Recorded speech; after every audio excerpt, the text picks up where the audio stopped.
So if you're preparing for CIB exam, then do watch this video till end, because in this particular video we are going to cover the very important topics, and further this video is going to be very important for you for the upcoming exam of CAIB. So whether you are going to prepare in Hindi mixed English language or you are preparing in English language, both the courses are available with the learning sessions over there, which you can basically be enrolling, signing up at our website, that is mentioned on the screen over there and also present in the description box below. Or you can simply scan the QR code over here and further can navigate to the website over there, or you can alternatively download our Android application, which is available in the name of IIBF Learning Center. And if you are iOS user, do download My Institute application and use the organization code GEGKT and start preparing for the same. We are having the full course for CAIB, in which we will be covering all the 5 papers of the CAIB, including the 5 elective subjects over there.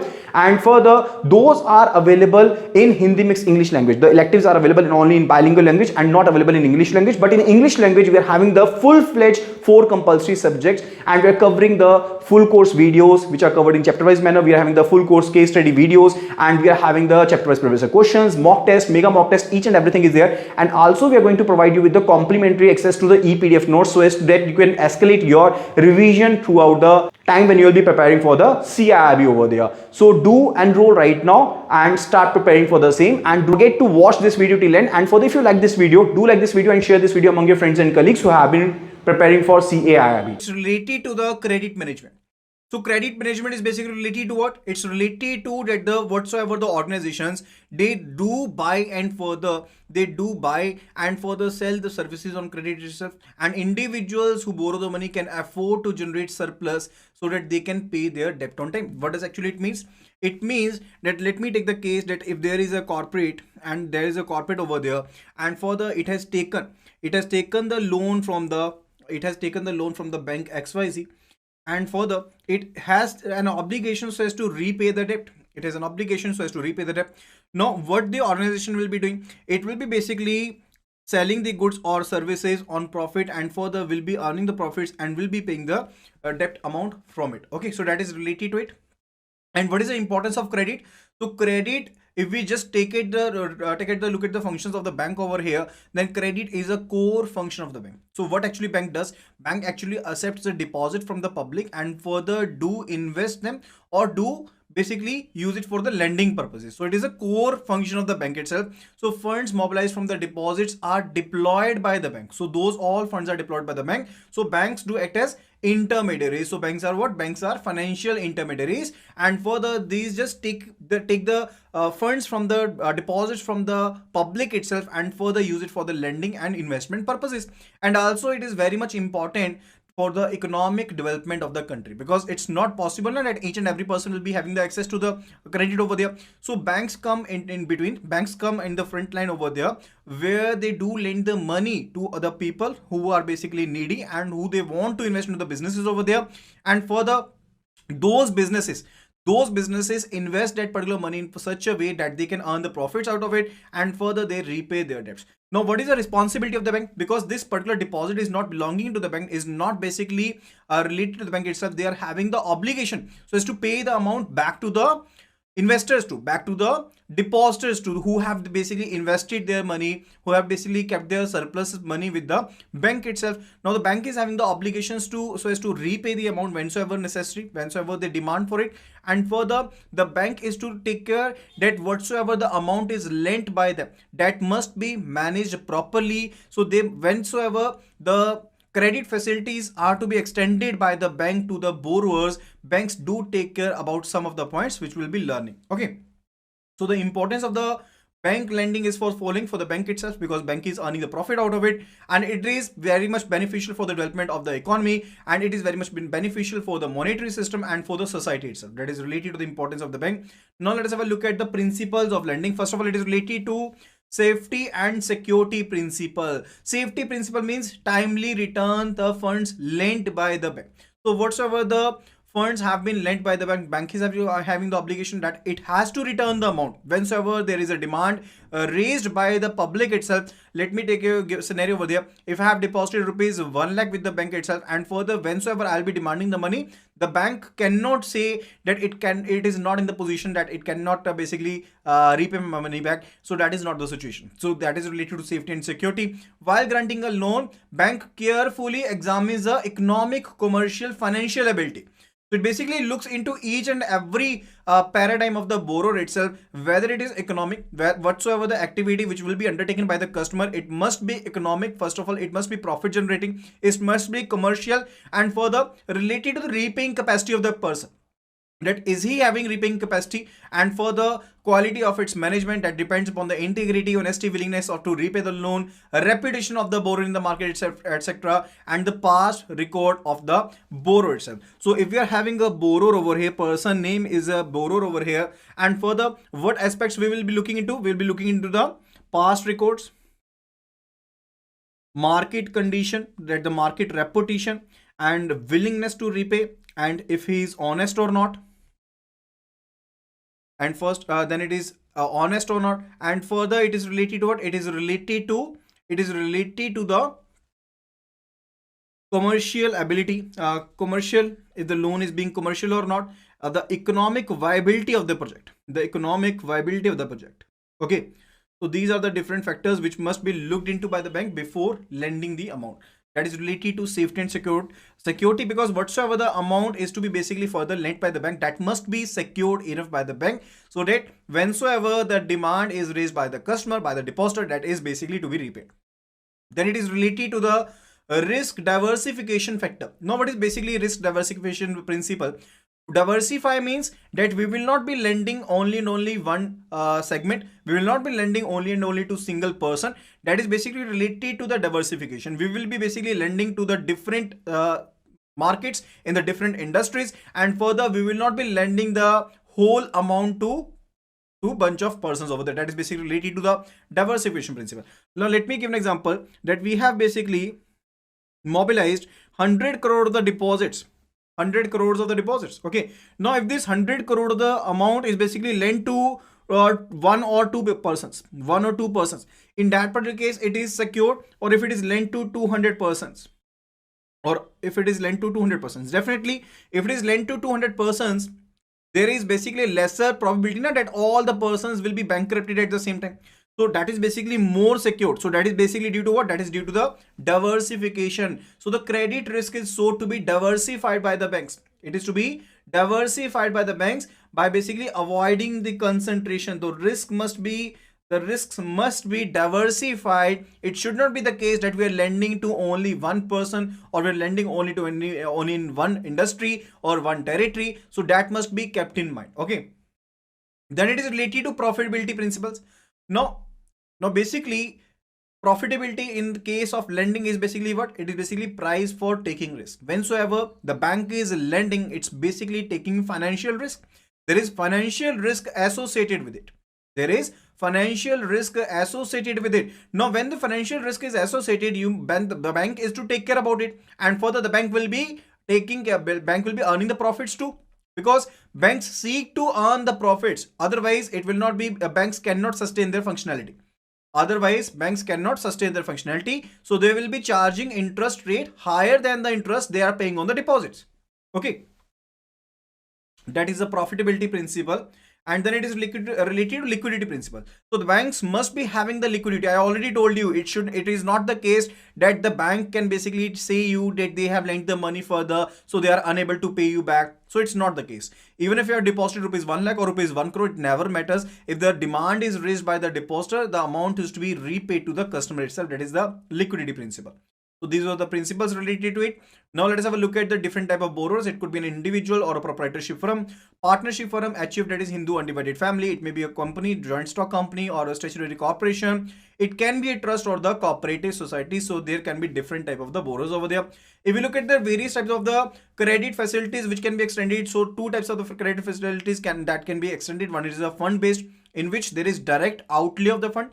Likewise, in the case of the working capital, overdraft limit, term loans, It may be the retail product also, that is related to housing loan, education loan, or others, or it could be a export credit. In the case of the import and importer exports, it can be a export credit too, in the form of the pre-shipment credit finance or post-shipment credit. Those are basically the fund-based facilities which are extended to the customers where there is direct outflow of the fund. Where there is direct outflow of the funds, whensoever the amount is disbursed, it is either disbursed to the person concerned or it is disbursed to the manufacturer or the related parties. That is basically there is outlay of the fund. There is outlay of the funds. But in the case of the non-fund based lending, in the case of the non-fund based finance, in that particular case, there is basically contingent liability on the bank. That there is contingent liability on the bank. What do you mean by contingent liability? That right now there will be no amount which will be paid by the bank, but it may be a situation, an event can occur in the future itself where the bank will be having the obligation so as to pay the amount. So that is related to what? That is basically said to be the crystallization of the liability. That is said to be the crystallization of the liability. If something, basically if an event is triggered, in only that case the amount is to be repaid by the bank. That is a liability which is on the bank, and it is said to be what liability? It is said to be the contingent liability. And if the contingent liability crystallize, in that particular case the bank is to pay the amount. That is why these are non-fund based facilities, because there is no direct outlay of the funds, but there may be an outflow of the funds on such later stage. Okay, so that is what, that is a non-fund based facilities, like bank guarantees, co-acceptances, or we can say letter of credits, documentary credits, or standby letter of credits, or different type of letter of credits are there. Then there can also be the derivative products. Now what are derivative products? Where there will be no direct outflow. If you have a CDS, that is credit default swap, in that particular case you'll not basically taking the liability as such, but if some credit event triggered, in that case you'll be having the liability. That is basically the same purpose of the derivative. Okay, further, it is related to the Reserve Bank of India guidelines. Now the banks do form their credit policies, that what are different frameworks, procedures, processes they will be following, but they must be taken that must be taken care of the Reserve Bank of India guidance, because Reserve Bank of India is karta dharta of the bank. And further, the banks need to abide by the different rules and regulations which are basically directed by the Reserve Bank of India directly, or also conveyed under the different acts over there. Okay, so Reserve Bank of India, as per the Reserve Bank of India the guidelines, banks have adopted the business segment approach. Where they are to report all the functionaries to the bank. So there must be a proper reporting, and that must be sent to the Reserve Bank of India in time. Okay. Now let us have a look at the different segments over there. First of all, it is related to treasury. So whatsoever the investment portfolio, whether it is related to the capital market, whether it is related to the equity market, or any of the investments, that must be reported. And then it is related to retail banking. In case of retail lending, there are 4 criterions. What are those criterions? Let us have a look at it. First of all, it is a orientation criterion. So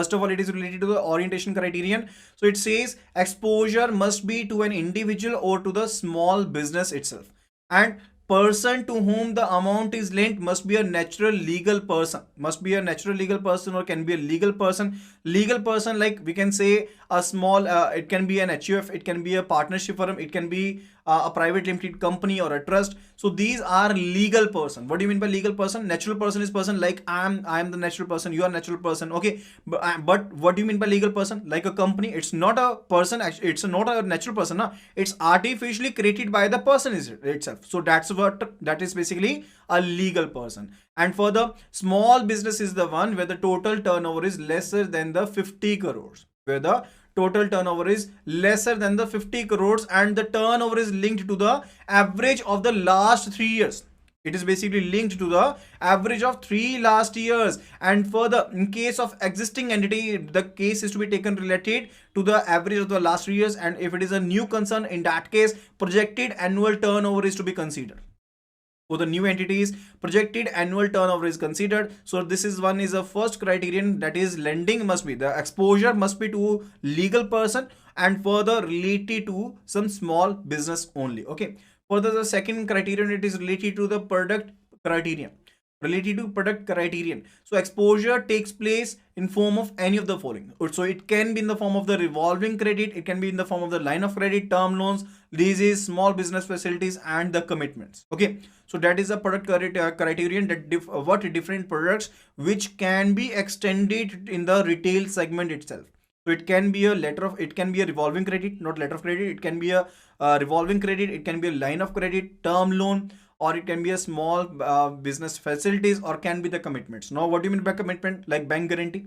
It's what? It is basically a commitment. If there is co-acceptance, that's also a commitment. So this is basically related to the second criterion, that is a product criterion. The third, it is related to the granularity criterion. What do you mean by granular form? That it is basically in the form of the bits over there. So it says, as per that particular case, no aggregate exposure to one counterpart should exceed 0.2% of the overall regulatory retail portfolio. If I say this is my retail portfolio, worth rupees 1000 crores, I'm having retail portfolio of 1000 crores. In that particular case, lending to one individual under the retail segment, should not be exceeding 0.2%. Now what would be 0.2%? Now what will be 0.2%? So it will be equal to 2 crores. So it should not be exceeding 2 crores in this particular case when I'm having the retail portfolio of rupees 1000 crores over there. That is the granularity criterion, that is related to the overall exposure to the person itself. Okay, further after that, it is related to the low value of individual exposures,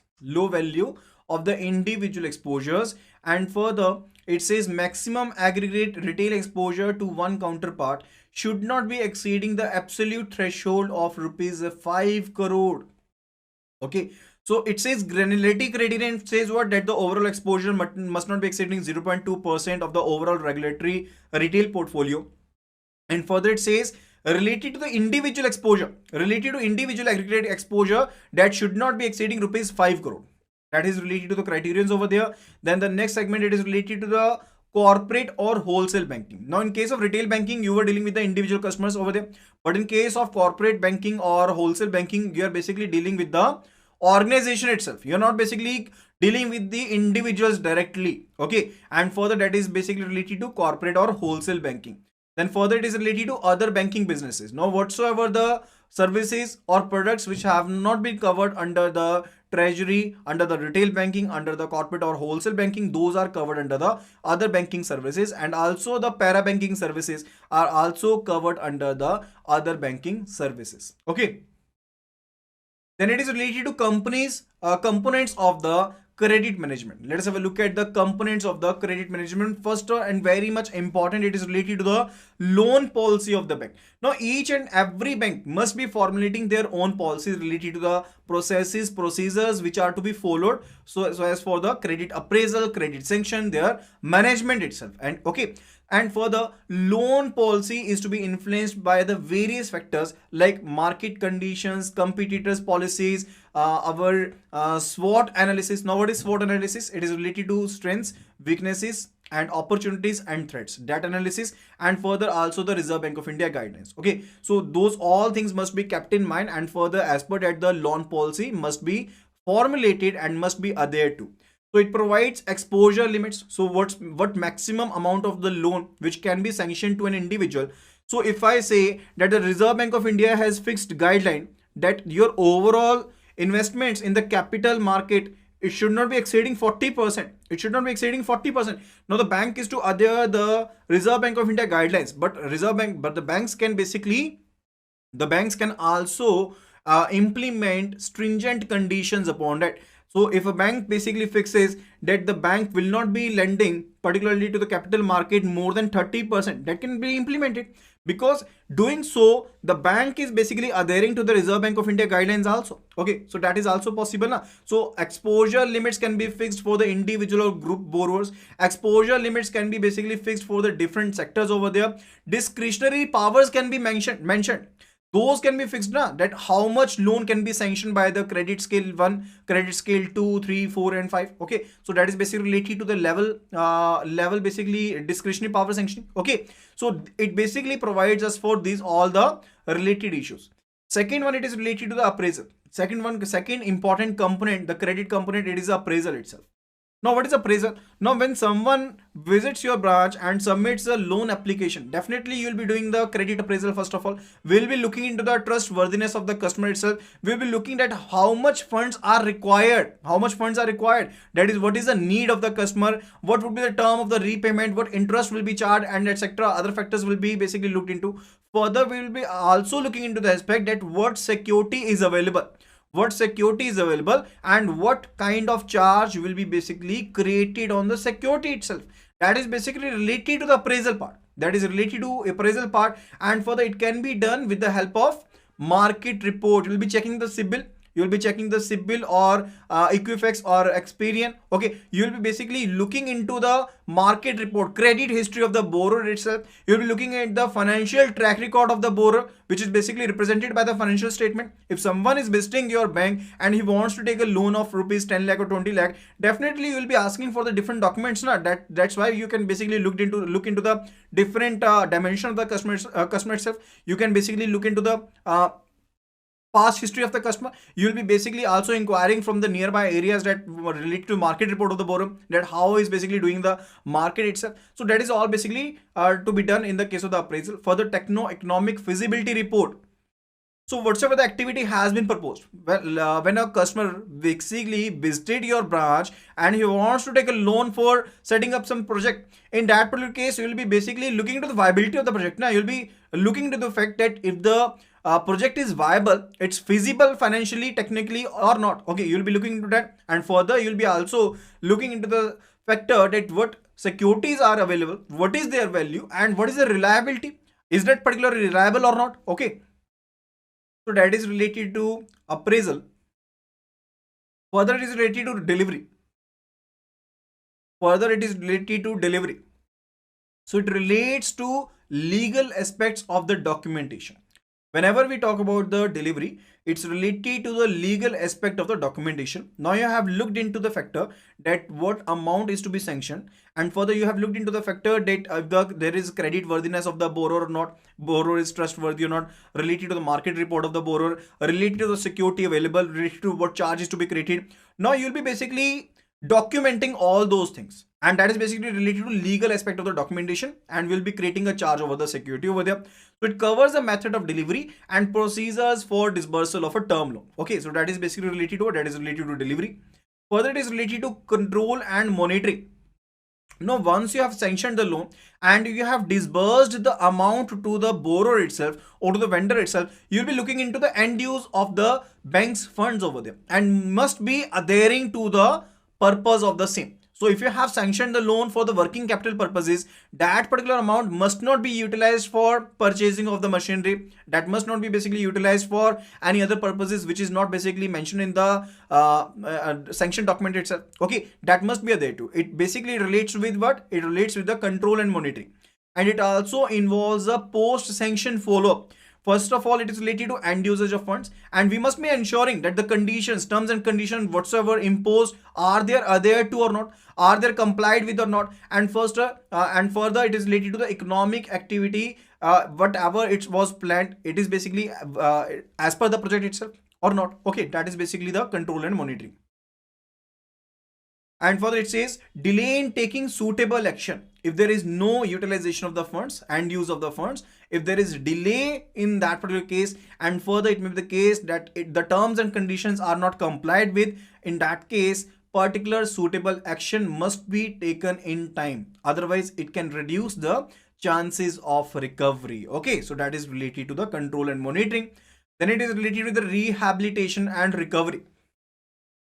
So even if you follow the best of the services, best of the policies, procedures, delivery, control, monitoring, even in that case also, there can be a case that there may be a default in the loan. There can be two types of the defaults. One, it is a willful, and the other one, it is a situational, where as per due to the particular event, the customer is failed so as to fulfill the obligations. That is basically, those are the issues. And in case of the willful default, what you will be doing, you must be strictly adhere to the recovery procedures. Okay, so if the loan amount is to be recalled, you must be recalling it. If the charge on the securities must be enforced, that must be enforced in case of willful default. But where there are chances and where the loan default is not willful, that is not willful default, in that case, if there is viability, if there is viability in the project, you must be looking into the factor. If the project can be made viable, in that case you must be rehabilitate the project by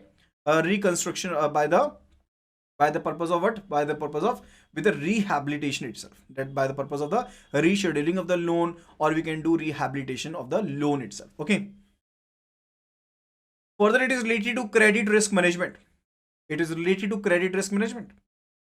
So credit risk is a major risk which is which is basically faced by the bank. Now what is credit risk? It is a risk of default. It is a risk of default. So suitable policies are to be put in place to identify, measure and control the risk within the acceptable limits. Now one thing we know, that there is risk. We must be basically try to lower it in our appetite. So whatsoever the risk appetite we are having, we must be lowering them up to that particular limit. That is basically related to the credit risk management. Okay, then it is a case of the refinance. Now refinance aspect assumes the importance when there is tight liquidity condition. Now what is refinance actually?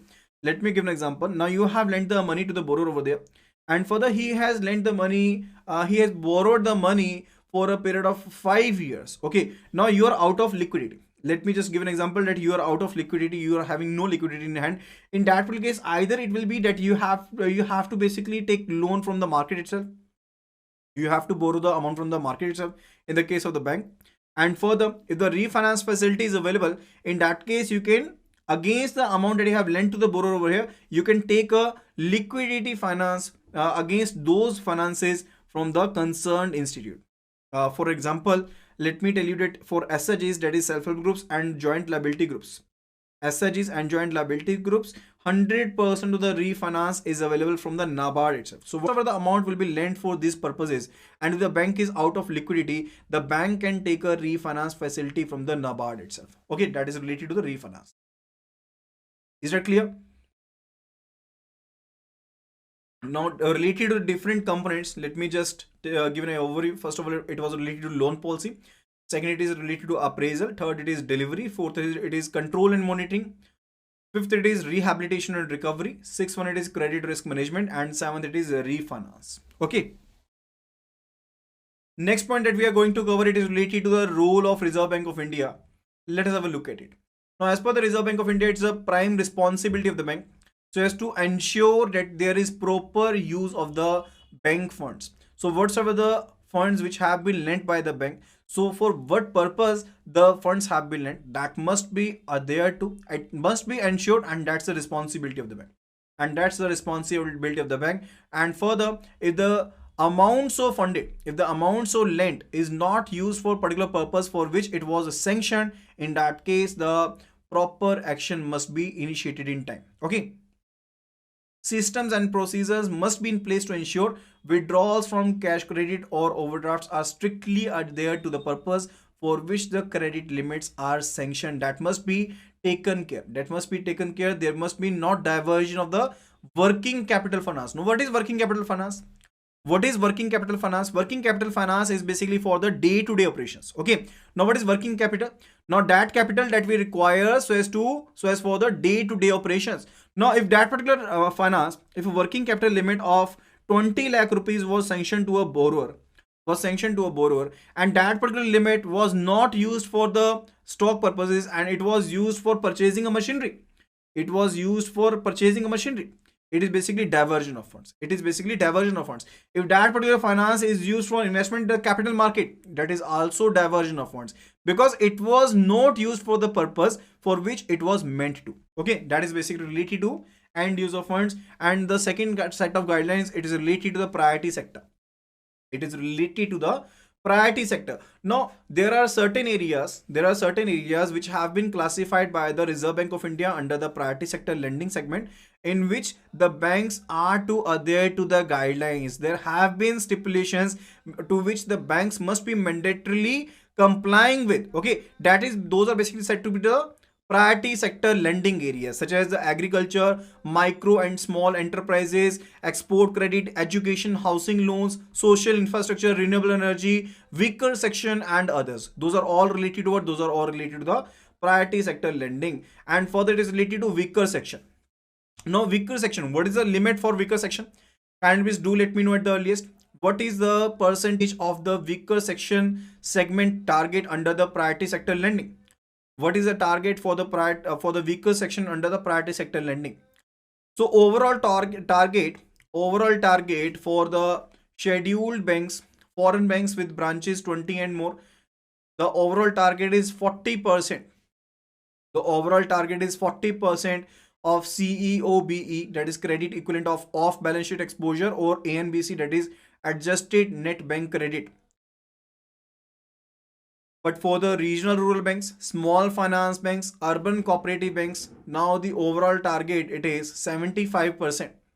75% of ANBC or CEOBE. Now for weaker section, what is the target percentage? What is the target percentage for the weaker section? It is 12%. It is 12%. Previously it was 10%, but now it is 12%, and it is to be implemented in a phased manner. It is to be implemented in a phased manner. Previously it was 10%, but now it is 12%, and it is to be implemented in phased manner by financial year 2024. Okay. So whatsoever the loan which has been sanctioned to the small and marginal farmers, to the artisans under the ACC, GCC, etc., that is basically if it is not exceeding rupees 1 lakh, it will be accounted for the weaker section. The beneficiaries under the NRLM, NULM, that is National Rural Livelihood Mission, and National Urban Livelihood Mission, or SRMS scheme, that will also account for the weaker section. Loans to the SC and STs, and beneficiaries of the DRI scheme, self-help groups, and distressed farmers indebted to non-institutional lenders, distressed persons other than the farmers if the loan amount not exceeding rupees 1 lakh, individual beneficiaries, individual women beneficiaries, person with disabilities if the overdrafts has been sanctioned up to amount of rupees 10,000 under the PMJDY accounts. Under the PMJDY account, that will basically also account for the weaker section lending. And minority, if the lending is to the minority community too, which is notified by the Government of India from time to time, that will also account for the loans to the weaker section. Now let me tell you that overall target for the scheduled commercial banks and the foreign banks which are having the branches 20 and more. I'm just writing it over here. For the scheduled banks and foreign banks having the branches 20 and more, and further for the foreign banks which are having the branches up to lesser than 20, then it is a case of the regional rural banks. Okay, so what is the overall target for scheduled banks and other are, it is 40%. For the foreign banks lesser than 20, also it is 40%. For the regional rural banks, the target is 75%. This target is basically based upon what? This is based upon CEOBE, that is credit equivalent of off balance sheet exposure, or ANBC, that is adjusted net bank credit, whichever is higher. Okay, and further from this 40%, 18% target, sub target, it is basically related to the agriculture. It is related to agriculture. For foreign banks which are having branches lesser than 20, the sub targets are not there. Only one sub target is there, that is related to export credit, under which 32% of the loan can be sanctioned under the export credit. And for the regional rural banks too, the sub target of 18% is there to the agriculture sector, over there. And under this 18%, 8% of the target previously, which is now basically increased to 10%, that is for small and marginal farmers. That is for small farmers and marginal farmers. Previously it was 8%, but now it is 10%, and it is to be increased in phased manner by financial year 2024. The same goes for the regional rural banks too. And for the weaker section, the target previously it was 10%, but now it is 12%. Previously it was 10%, but now it is 12%. For the micro and small enterprises, the target is 7.5%. The target is 7.5%. That is the target related to the micro and small enterprises. Is that clear? Is that particular part clear over here? That is related to what? That is related to priority sector lending. Let me show you the table over here. So it says that for the domestic scheduled commercial banks, excluding the regional rural banks, because I told you that overall target for the regional rural banks, small finance banks, it is 75%. But other than that, if you look at the scheduled commercial bank, it is 40%. And also for the foreign banks which are having the branches 20 and more, it is 40% of the ANBC or CEOBE, whichever is higher. For agriculture, it is 18%. And further for small farmer and for the marginal farmer, it is 10% now. Previously, it was 8%. And for the micro enterprises, the target is now the target is 7.5%. It is 7.5%. And if you look at the advances to the weaker section, previously it was 10%, but now it is 12%. You must be taking care of these particular points because it is a newer updations over there. You must be looking into these points over there and must be basically learning from these only points. Okay. Further, it is related to common guidelines for the priority sector advances. What are the common guidelines? First of all, it is related to whenever a priority sector lending application is submitted to you, there must be time limit for disposal of the same, and it must be as per the discretion of the bank. And then it is related to rejection of the loan proposal. If any of the loan application is submitted to you, you must be taking care of the same. If you are rejecting the application that is related to any of the person, that rejection must be in writing. And further, if the application is related to SC or ST, it should be a higher level than the level of the branch. It must be a higher level than the level of the branch which is rejecting the application. Then the other one, it is related to MSME, that is micro, small and medium enterprises. Now MSMED, that was Micro, Small, Medium Enterprises Development Act 2006 Act, is basically what? It is basically in phase. And further, MSME henceforth mean to include micro, small, medium enterprises.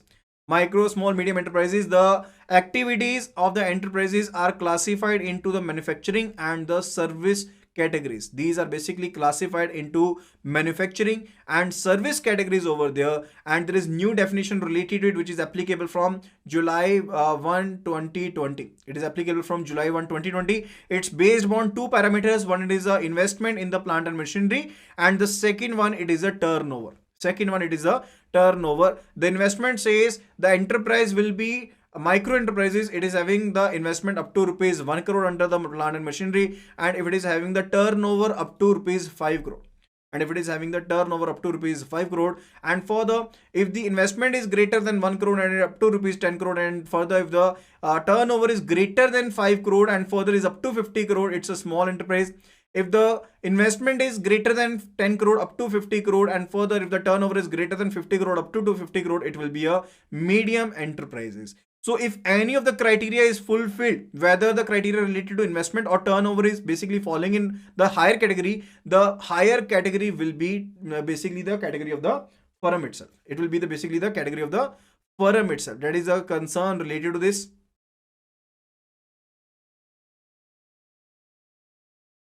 Okay, is that particular part clear over here? That is basically related to definition. So over here, I'm giving you an example. So I'm having the firm XYZ over here. Which is having the turnover of 9 crore, and further having the plant and machinery investment of rupees 50 lakh. It will be falling under what category? It will be falling under what category? It will be a medium enterprise, micro enterprise, or a small enterprise. It will be a small enterprise. Why small enterprise? Because the turnover criteria over here is falling under the higher category. It is falling under the small category over here. So it is basically a small. It will be basically small enterprise. It will be a small enterprise over here. Is that particular point clear over here? Kindly please do let me know so that we could proceed to the next point over here.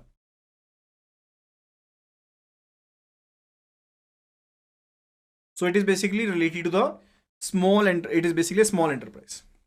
And also there is a point, if the turnover is related to the export, it is not to be considered. It is not to be accounted for if the turnover is related to the exports. Now, if I give you an example, so if I say there are turnover of a enterprise which is 250 crore, out of which the export turnover, it is 247 crores. 247 crore is basically what it is, it is related to the exports over here. And further, if I say that the plant and machinery investment is 50 lakh, it is 50 lakh, it will be basically what enterprise? It will be a micro enterprise. It will be a micro enterprise. Why micro enterprise? Why micro enterprise? Because I told you that the export turnover is not to be included. So that turnover which is to be basically considered, it is 3 crore. It is 3 crore, and further the plant and machinery investment is 50 lakh only. It is 50 lakh only. So it is basically micro enterprise over here. It is a micro enterprise over here. Okay. Let's move further. It says, so loans to MSME are covered under the priority sector. If any of the loan is sanctioned to the KVI, that is Khadi Village Industries, that is basically also considered under a sub target of the micro enterprises. And further, MSMEs are playing very important role in our GDP, that is gross domestic product, and it is for the employment generation also, and for the export purposes also. And further, units have to file the ITR and GSTR. So GST return and income tax return, both are to be filed by the enterprises which are maintaining the status of the MSME, and units listed with the GST number for same PAN will be treated collectively as one enterprise. So if one person is maintaining 4 enterprises, it will be considered as one enterprises only, and the criterion related to the turnover, related to the investments, that will be clubbed accordingly. Let me give an example. So person A over here is having 4 enterprises, E1, E2, E1, E2, E3 and E4 over here. Okay. Now further, the GST numbers are basically from the same PAN number. The GST number is basically registered with the same PAN number. In that particular case, the turnover, the investments will be clubbed for all these 4 enterprises. Then the status of the enterprise will be selected. Then the status for the enterprise will be selected. Okay, that is related to MSME. And further, the cost of pollution, R&D, industry safety devices, land, building, furniture, fitting will be excluded from the cost. That is not to be covered under the plant and machinery cost. Under the turnover parameter for the exports of goods, services will be excluded while calculating the turnover. That particular point I have already discussed with you. Okay. Now let us have a look at the statutory other restrictions. Let us have a look at the point statutory other restrictions. What are those? Let us have a look at it. First of all, it is related to advances against banks on share. That is not actually allowed. As per the section 20 subsection 1 of the Banking Regulation Act, banks cannot grant loans and advances on security of their own shares.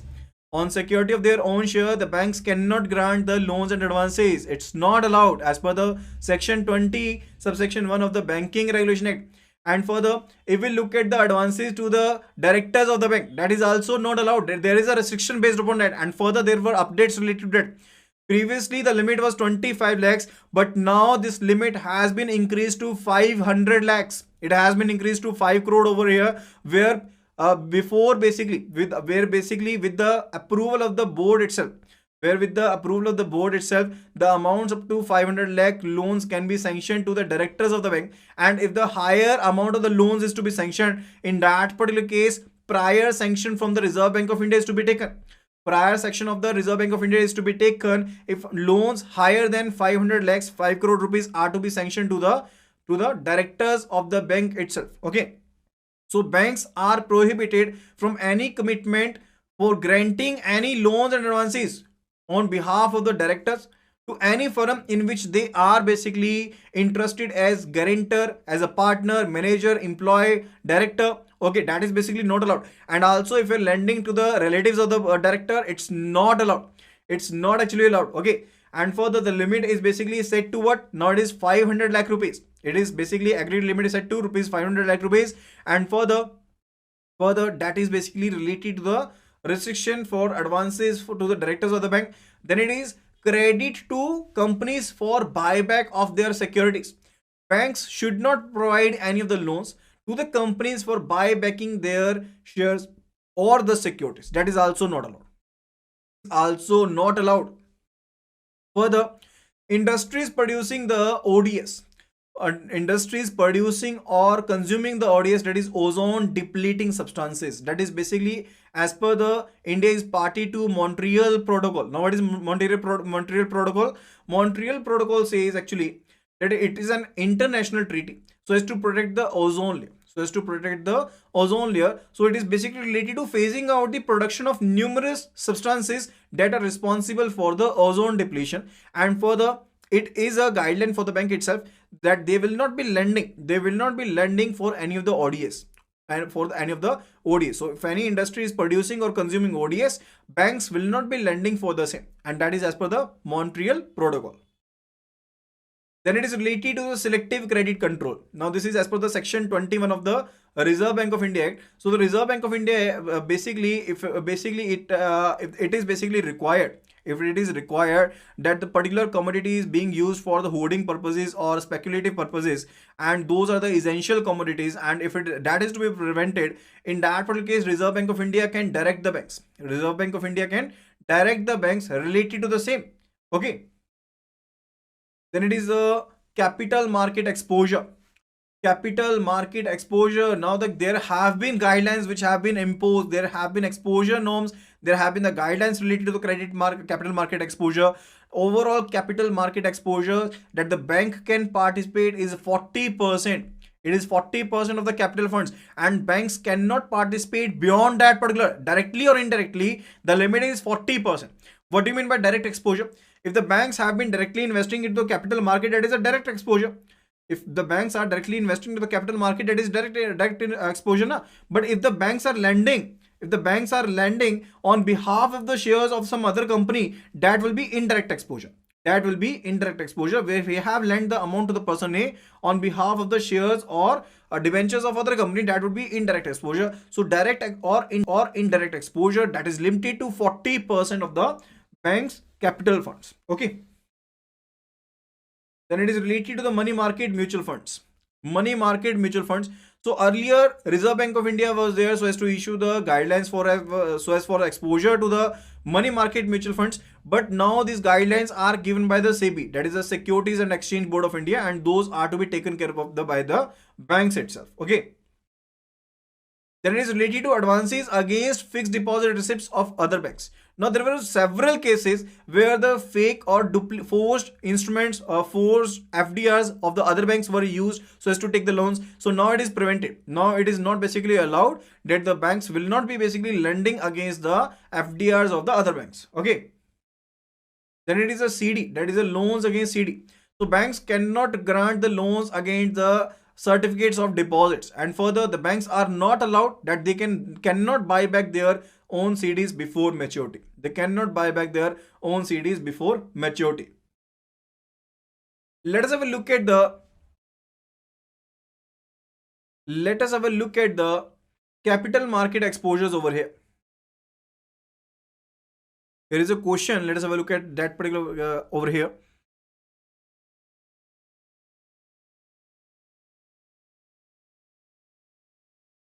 The question is not clear over here. Kindly please elaborate so that I could answer your question. Okay, we will be considering the capital market exposures now. So statutory limit for on shareholding in the companies itself, and this is as per the section 19 of the Banking Regulation Act. So no banking company can hold shares in other company as a pledgee, mortgagee, or absolute owner for an amount exceeding 30% of the paid up share capital of that particular company. So if we are considering to ABC Bank over here, and ABC Bank wants to take a hold in the company XYZ, so whatsoever the paid up capital of the company, whatsoever the paid up capital of that particular company XYZ over here, 30% of the debt. So the restriction is to the 30% of the paid up capital of debt company, or 30% of the paid up capital. I'm just writing PC over here, plus reserves. 30% of the paid up capital or reserves of its own. Okay, whichever is lower. Whichever is lower. So the holding of the ABC in XYZ cannot exceed paid up capital of XYZ up to 30%, or paid up capital plus reserves of its own, whichever is lower. Okay, so that is the basically, it is a statutory limit on shareholding in the companies itself, and this is as per the Banking Regulation Act 1949. Okay, then it is related to advances against shares to individuals.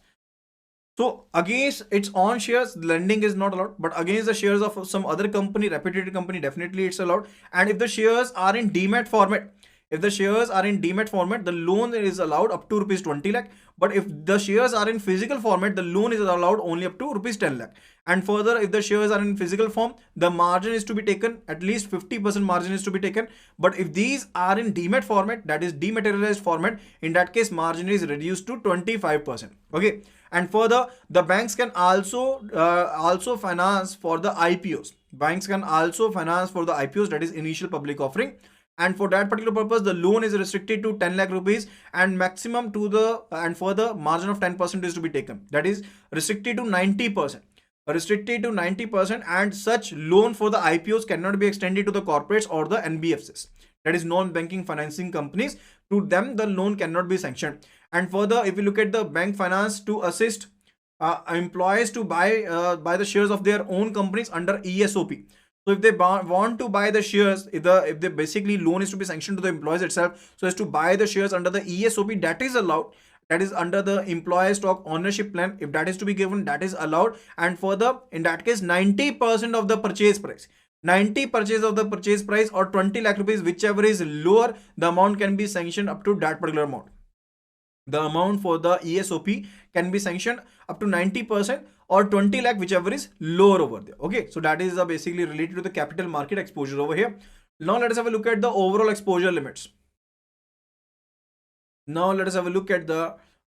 exposure limits.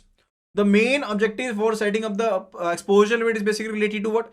It is basically the Reserve Bank of India also wants that the bank will be having a diversified buffet. The banks will be having a diversified buffet. So that is why basically it affixed the exposure limits. So the exposure limits were related to the individuals. It was related to the capital market exposures, that all of the money of the banks is basically not invested into the capital market itself, because there is volatility in the capital market now. That is basically to be assured that there is amount is diversified, because it is the depositor amount which is lying with the bank. It's not bank's own funds. That is why the Reserve Bank of India guidelines are over there, and further those must be taken care. So items not covered under the exposure limits, let us have a look at it. So if the advances are against the bank's own deposits, so if you have your deposit in the bank itself, in that case, there is no exposure limit. And further, the advances which have been guaranteed by the central government. If the advances have been guaranteed by the central government, in that case also the exposure limits will not work over there. Existing or additional facilities for rehabilitation, if the loan has been basically extended for the rehabilitation purposes, that is also allowed. And further, their exposure limit will not work. And further, food credit not exempted, loan guaranteed by state government. If the food guaranteed is there, as such it is not as exempted if it is guaranteed by the state government over there. So that is basically related toward the items which are not covered under the exposure limits over there. Now what is the limit of exposure? For the single borrower, the exposure, the maximum exposure to individual, it can be 15% of the capital fund of the bank. For single borrower, for the infrastructure borrowings, it is 20%. For borrowing by the group, it is 25%. For the borrowing by the group, it is 25%. And for the corona period only, up to 30th of June 2021, it is 30%. It is 30% up to June 2021. Board of directors are having additional powers that they can allow 5% over and above the limits specified above. Okay, so whatsoever the limits which have been specified above, the board of directors are having the 5%, we can veto power, that they can sanction another percentage of the loans. Okay, that is related to what? That is related to the limit of exposures. But as I already told you, that these limits are not allowed over under the loans against banks on deposits guaranteed by the central government, existing or the additional facilities for the rehabilitation of the unit over there, and further for the food credit itself over there, these exposure limits will not be covered. Okay. Then it is related to exposures to the NBFCs. It is related to the exposures limits to the NBFCs. So exposures including the lending and investments, including off balance sheet exposures. Now I already told you that the lending can be in two ways, that is a fund based exposure and the non-fund based exposure. And if we consider both type of exposures, whether it is a fund based or non-fund based, and further a bank loan to the single NBFC or to the NBFC AFC, that is NBFC asset financing company, it should not be exceeding 10% and 15%. For the single NBFC, it should not be exceeding 10%. The exposure to the single NBFC should not be exceeding 10%. But for NBFC AFC, that is asset financing company, it should not be exceeding 15%. And further, if the exposure to both NBFC and NBFC AFC, if it is related to the infrastructure, in that particular case, it can be basically extended by 5%. It can be extended by 5%. So 5% extension can be given over and above 10% to the NBFC, single NBFC, and 5% over and above over 15% to NBFC AFC in case if the loan is to be sanctioned by these NBFCs or to the infrastructure sector over there. In that case, it can be 15% for the single NBFC and 20% for the NBFC AFC. Okay. In book, the old data is given. There were recent changes related to the group exposures over there. Kindly please look into those. So exposures of the banks to the infrastructure financing company. For the infrastructure financing company, the exposure to the infrastructure financing company is 15%. And further, if the loans are to be sanctioned under the infrastructure sector itself, in that case, the limit is 20%. That is for the exposures to the NBFCs. Next, it is related to the MCLR. That is marginal cost based lending rate.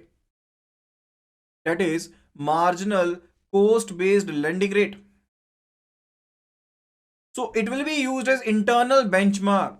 So whatsoever the loan are sanctioned and whatsoever the credit limits are renewed with effect from 2016 April, those will be priced under MCLR.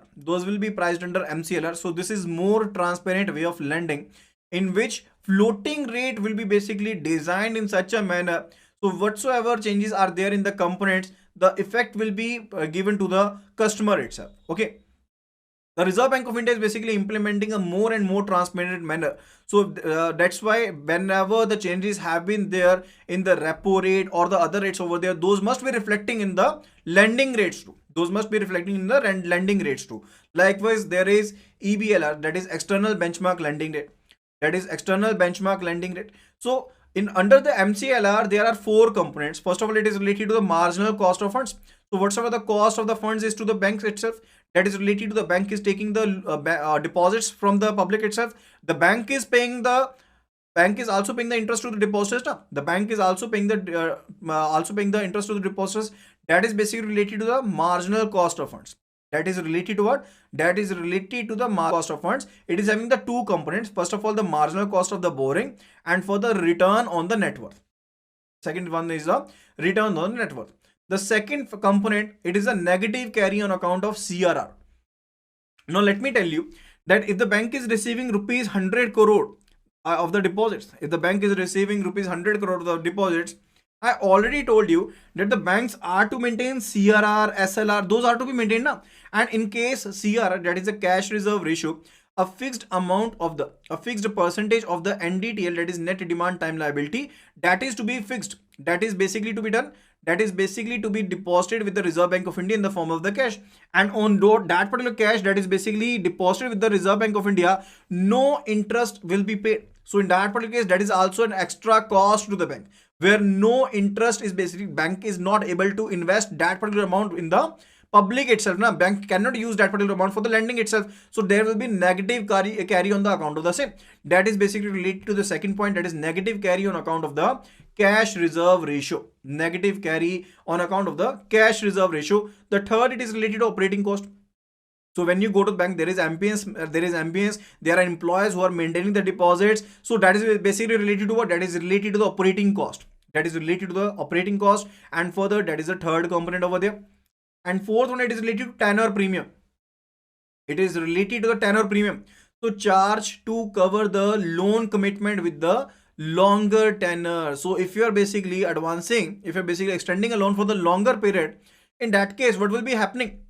In that case, what will be happening? There is a longer tenor. There is a longer tenor, and so as for covering the long commitments over there, a higher price is to be charged. So these are the four components related to the MCLR. One, it is the marginal cost of fund. Second, it is a negative carry on account of cash reserve ratio. Third, it is operating cost. And fourth, it is tenor premium.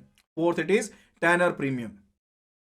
And further, the banks are to publish the internal benchmarks on the following maturities like overnight MCLR, 1 month MCLR, 3 months, 6 months, and further 1 year MCLR or any other longer maturity MCLR that are to be published by the banks itself. And further, there should be no lending below the MCLR. And further, there are some categories which are exempted from MCLR like loans under the schemes of Government of India, loans as a part of the restructuring packages, loans under the refinance schemes, loans to depositors against their own deposits, likewise in the case of the demand loan or overdraft limits, loan to banks on employees, fixed rate loans where the loan will be on fixed rate rather than on the floating rate. Further, loans linked to the external benchmarks, where the loans are not linked to the MCLR but are linked to some other benchmark. In that case also, those are exempted from the MCLR. So these are the areas which are exempted from the MCLR itself. Okay. Then it is related to the levying of penal rate of interest. Levying of penal rate of interest. Now from October 2000, the banks can basically formulate a transparent policy that is related to charging of the penal interest. Charging of the penal interest, but that must be done with the approval of the board of directors. Whatsoever the penal interest is to be levied for the default in repayment, non-submission of the financial statements, that must be conveyed to the borrowers in advance. That must be conveyed to the borrowers in advance. Okay. Then it is related to the fixed interest rates and the floating interest rates. Related to the fixed interest rates and the floating interest rate. Now, in case of fixed interest rate, definitely higher interest will be charged. But in case of floating rate of interest, lower rate of interest is charged. And for the fixed interest rate is fixed and it is not affected by the market conditions, whereas the floating rate is basically affected by the market conditions. In case of fixed interest, there will be fixed EMIs. In case of floating interest, the EMI will be fixed, but there will be repricing after the when the interest rate is repriced. And for the budget planning is possible because you can do manage that what amount is to be taken away by the bank itself, what amount will be repaying to the bank. But in case of floating rate, definitely if the rate basically raised to a higher rate in future itself, in that case you have to spare more money. So if I take the case that previously the rate of interest was 7%, but after 3 years the rate of interest is 11%. Previously I was paying only 5,000 as in installment, and now I am to pay rupees 6,000 as in installment. In that particular case, there will be difficulty in budget managing. Okay, that is a point conveyed over here.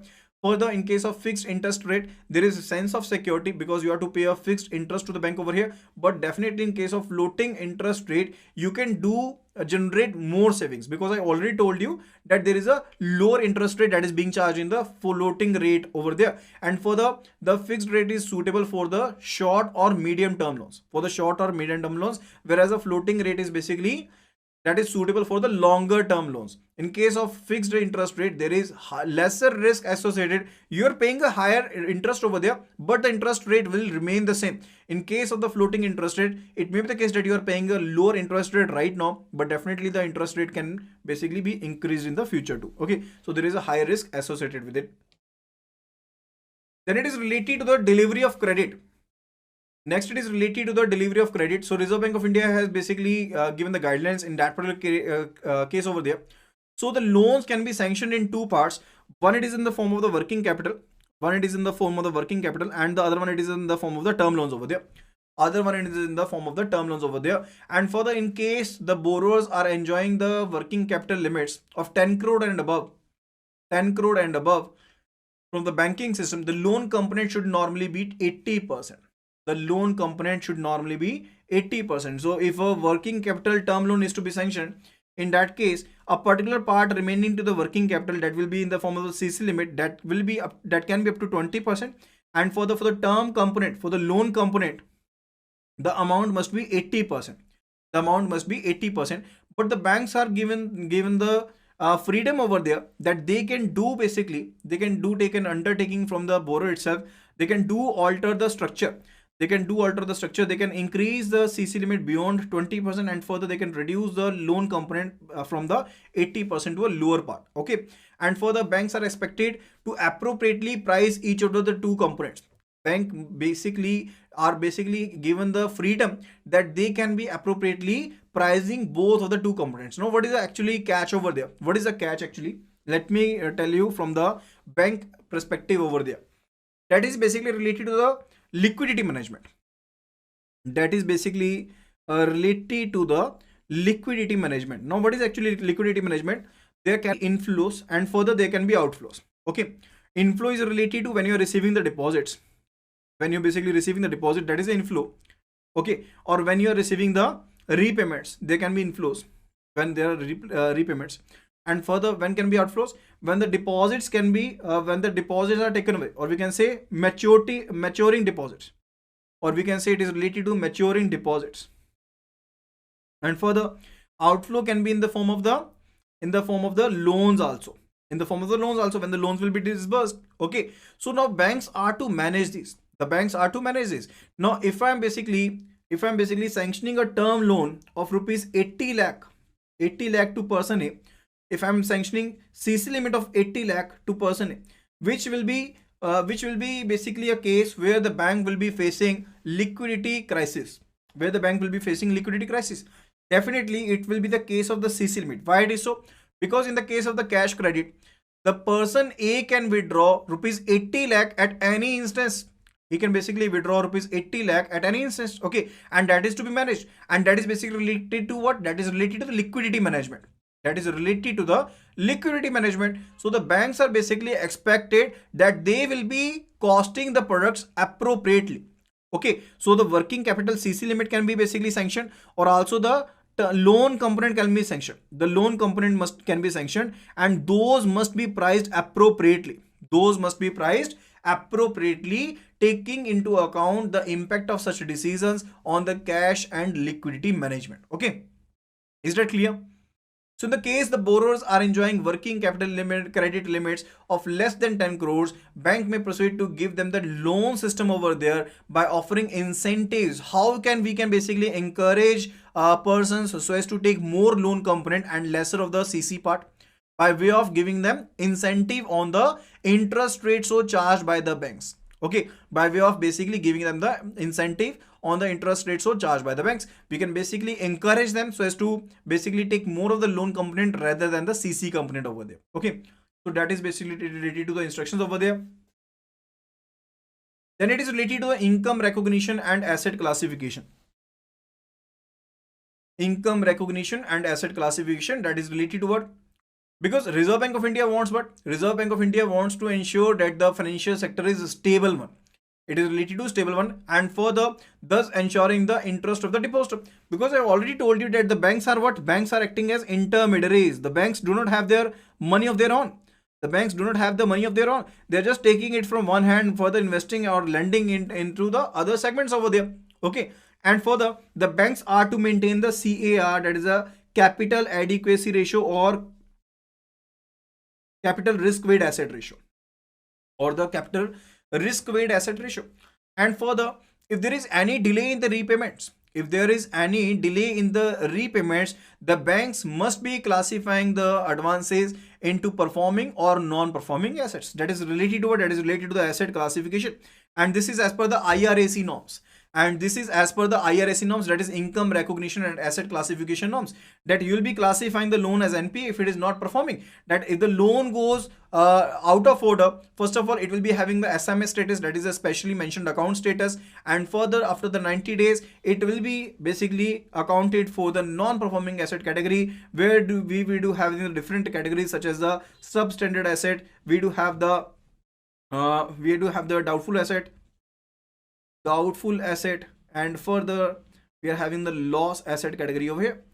Further, we are having the loss asset category over here. And further, whatsoever the loans segments you are having, whether it is related to a standard or it is related to non-performing asset, you are to maintain the provision for the same. For the standard assets also, the banks are to comply with the provision norms, and also for the non-performing assets, the provisions are to be maintained.